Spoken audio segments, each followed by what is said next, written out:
तो आओ सुनाओ आप सबको एक प्यार की कहानी। सुनाओ।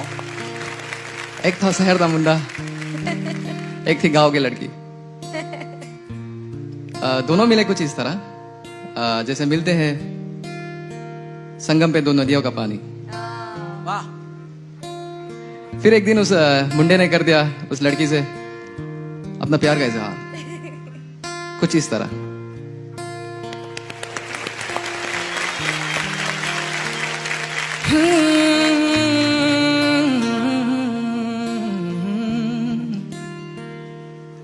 जे तेनू धूप लगे आवे हमें छाव बन जावा।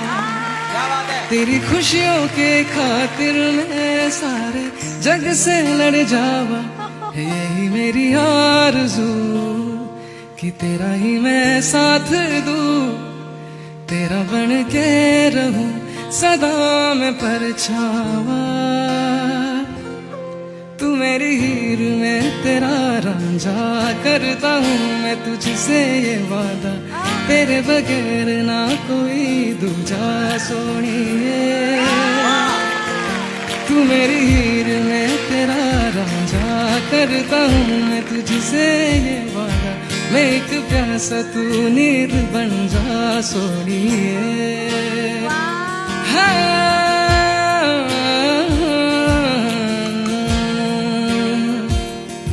तू मेरी हीर में तेरा रांझा, करता हूँ मैं तुझसे ये वादा, तेरे बगैर ना कोई दूजा सोनिए।